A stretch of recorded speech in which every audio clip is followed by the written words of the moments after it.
दोस्तों अस्सलाम वालेकुम वरहमतुल्लाहि वबरकातुहू। पेश खिदमत है हज़रत इमाम अबू हनीफ़ा रहमतुल्लाह अलैह का वाक़ियात बयान।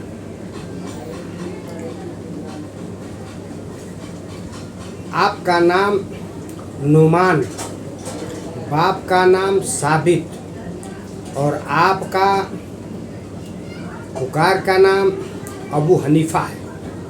और आप इल्म के शरीयत के चाँद सितारे बन कर के तारीख के आसमान पर रोशन हुए। और आप न केवल हकीकत के राजों से वाकिफ़ थे बल्कि गहरे से गहरे मसाइल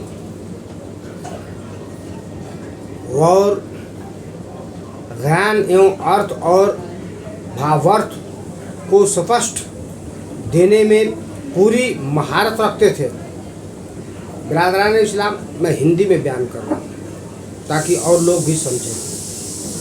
मुलाहजा फरमाएं, आपकी महानता और ताप की यह दलील है कि गैर मुस्लिम भी आपकी प्रशंसा और सम्मान करते थे। उनकी इबादत और साधना का यही इल्म तो खुदा ही को है। आपको बड़े श्रेष्ठ और चोटी के सहाबा से मुलाकात का गौरव हासिल रहा और हज़रत फुज़ैल, हज़रत इब्राहिम अदहम और हज़रत बशर हाफ़ी आदि हस्तियां आपके शिष्य यानी शागिर्द में शामिल रहीं।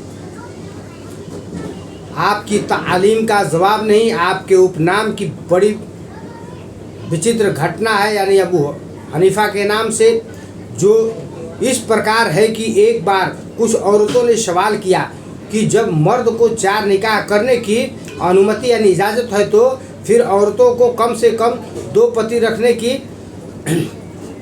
अनुमति क्यों नहीं? आपने कहा कि इसका जवाब किसी दूसरे वक्त यानी टाइम पर दूंगा। और इस उलझन में घर के अंदर तशरीफ़ ले गए। जब आपकी बेटी ने आपको परेशान देखा तो इस परेशानी का वजह पूछा, तब आपने औरतों का सवाल पेश करके फरमाया कि इसका जवाब देने से मैं तो पूरी तरह निष्पित यानी बेबस हूँ और मेरी उलझन का यही कारण है, यही वजह है। यह सुन करके आपकी बेटी ने कहा कि यदि आप अपने नाम के साथ मेरे नाम को भी शोहरत देने का वादा करें तो मैं इन औरतों का जवाब दे सकती हूँ। और जब आपने वादा कर लिया तो आपकी बेटी ने कहा कि उन औरतों को मेरे पास भिजवा दीजिए। अथवा जब वे औरतें आ गई तो आपकी बेटी ने एक प्याली हर औरत को देते हुए कहा कि अपनी अपनी प्याली में तुम सब थोड़ा थोड़ा सा अपना दूध डाल दो। इसके बाद एक बड़ा सा प्याला उनको दे करके कहा कि अब हर एक अपनी अपनी प्याली का दूध इसमें डाल दो। जब उन औरतों ने ऐसा कर दिया तो आपकी बेटी ने उनसे कहा कि अब इस बड़े प्याले में से अपना अपना दूध निकाल लो। सामान्य हजरात, मेरी माँ और बहनों, बयान को फुल देखा करो, बड़े थोड़ा सा बड़ा हो जाता है लेकिन वाच टाइम पूरा देखें, बात समझ में आएगी, ईमान ताज़ा होगा।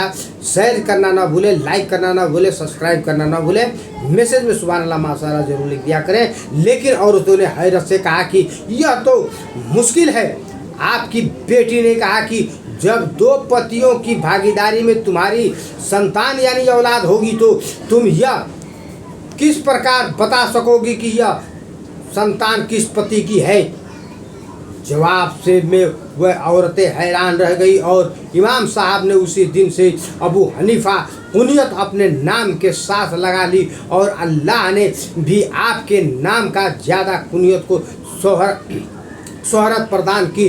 जिस समय मदीना मुनव्वरा में हुजूर सल्लल्लाहु अलैहि वसल्लम के रोज़ाए अक़दस पर यह कह करके सलाम पेश किया कि अस्सलाम अलैकुम या सैयदुल मुरसलीन, तो जवाब मिला कि वालेकुम अस्सलाम इमामुल मुस्लिमीन। बताइए यह गौरव आप जैसे भाग्यशाली लोगों के सिवा किसको मिला है? सच्चा ख्वाब जब आप दुनिया में कट करके इबादत और साधना में व्यस्त हो गए तो एक रात ख्वाब में देखा कि हुजूर अकरम सल्लल्लाहु अलैहि वसल्लम की हड्डियों में मजार पाक से निकाल करके अलग कर रहा हूँ। और जब ताक़त होकर के आप सपने से यानी ख्वाब से जागे तो इमाम सिरीन रहमतुल्लाह अलैह से ख्वाब की ताबीर मालूम की तो उन्होंने कहा कि बहुत मुबारक है ख्वाब और आपको सुन्नते नबवी के परखने में वह दर्जा मिल जाएगा कि सही हदीसों को मजमुआ हदीसों से अलग करने की पहचान हो जाएगी।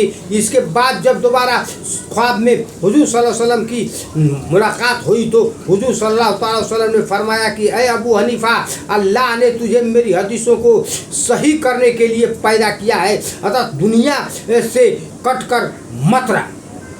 मुलाजा फरमाए तकवा आप बहुत ही सावधान किस्म के लोगों में से थे।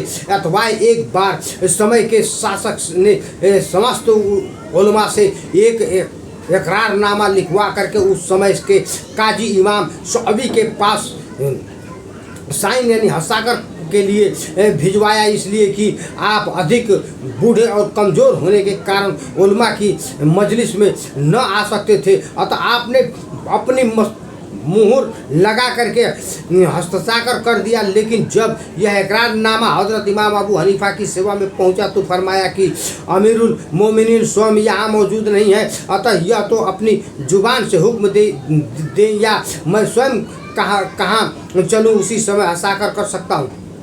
जब खलीफा के पास यह संदेश पहुँचा तो उसने इमाम शुअबी से मालूम कराया कि क्या गवाही के लिए दीदार की शर्त है। उन्होंने फरमाया कि निश्चय की दीदार शर्त है। खलीफा ने पूछा कि फिर आपने बिना मुझे देखे हुए हस्ताक्षर कैसे कर दिया। उन्होंने कहा कि चूँकि मुझे पूर्ण विश्वास था कि आप ही का हुक्म है इसलिए साइन कर दिया। खलीफा ने कहा कि न्याय के पद पर पदासीन होकर के अपने शरीयत के विरुद्ध काम किया, इसलिए मैं चाहता हूं कि इस पद पर किसी दूसरे को नियुक्त कर दूं। अथवा खलीफा के सलाहकारों ने इमाम अबू हनीफा, हज़रत सुफियान सूरी, हज़रत सुरह और हज़रत मसअर के नाम काजी के पद के लिए पेश किए। और जब बुलावे पर चारों लोग दरबार की ओर चले तो इमाम अबू हनीफा ने फरमाया कि मैं किसी बहाने से यह पद स्वीकार नहीं करूँगा और सुफियान तुम भाग जाओ और मसअर तुम पागल बन जाओ। इस तरह से सुरह को इस पद के लिए चुन लिया गया। अथवा हज़रत सुफियान रज़ी अल्लाह ताला तो रास्ते ही से भाग गए और जब ये तीनों दरबार में दाखिल हुए तो खलीफा ने इमाम अबू हनीफा को काजी पद का स्वीकार करने का आदेश दिया। लेकिन आपने यह कह करके इनकार कर दिया कि मैं अरबी नस्ल से नहीं हूँ, इसलिए अरब सरदार मेरे फतवे को अपरिभाषित मानेंगे। लेकिन उस समय जाफ़र के दरबार में मौजूद थे। उन्होंने कहा कि काजी के लिए नस्ब की ज़रूरत नहीं बल्कि इल्म की ज़रूरत है। आपने फरमाया कि यह सही है, लेकिन मैं अपने अंदर इस महान पद की योग्यता नहीं आता, मुझे नहीं आता, पद की योग्यता नहीं आता। खलीफा ने कहा कि आप झूठे हैं। आपने फरमाया कि यदि मैं झूठा हूं तो फिर एक झूठे को यह पद नहीं दिया जा सकता, और यदि मेरी बात सही है तो इसमें काजी होने की योग्यता न हो, वह खलीफा का नायब या काजी कैसे हो सकता है। इसके बाद खलीफा ने हज़रत मसअर को यह पद स्वीकार करने को कहा, लेकिन वे पागल बन गए थे। दौड़ करके खलीफा का हाथ पकड़ा और उसके बीवी बच्चों का हाल चाल मालूम करने लगे। अथवा खलीफा ने दीवाना समझ करके उनको भी छोड़ दिया। लेकिन हज़रत सुरह से आग्रह किया गया तो उन्होंने यह पद स्वीकार कर लिया। लेकिन इमाम अबू हनीफा ने सारी उम्र उनसे मुलाकात न की। सूझबूझ कुछ बच्चे गेंद खेल रहे थे और गेंद अचानक इमाम अबू हनीफा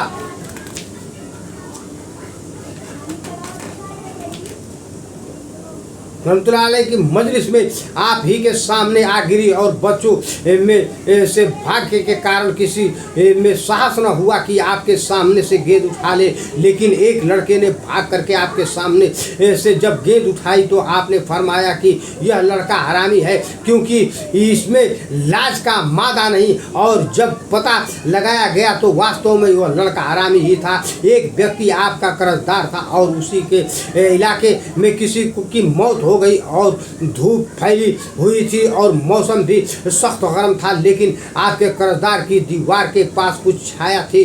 तो जब लोगों ने कहा कि आप यहाँ आ जाइए तो आपने फरमाया कि इस दीवार का मालिक मेरा कर्जदार है, इसलिए उसके मकान की छाया से लाभ उठाना मेरे लिए जायज़ नहीं, क्योंकि हदीस में है कि कर्ज की वजह से जो लाभ भी हासिल हो वह सूद है। किसी मजूसी ने आपको गिरफ्तार कर लिया और उन्हीं में से किसी जालिम और बर्बर मजूसी ने आपसे कहा कि मेरा कलम बना दीजिए। आपने कहा कि मैं कदापि नहीं बना सकता, और जब उसने कलम न बनाने के कारण पूछा तो आपने फरमाया कि अल्लाह का यह इरशाद है कि हश्र में फरिश्तों से कहा जाएगा कि जालिमों को उनके सहयोगियों के साथ उठाओ, अतः मैं जालिम का सहयोग नहीं बन सकता। सामाईन हजरात, बयान पसंद आए तो शेयर करें, सब्सक्राइब करें, लाइक करें, अपने भाई को दुआओं से नवाजें। वखरुद्वाना अल्हम्दुलिल्लाह रब्बिल आलमीन। बयान तो बहुत है, कहाँ कहाँ तक किया जाए, लेकिन फिर भी पहुँचाया जाता है, क्योंकि हमें भी जन्नत की ख्वाहिश है आप लोग को साथ में लेकर जाने की है। तो सामाईन हजरात शेयर ज़रूर करें और वीडियो को, बयान को फुल वॉच टाइम देखें।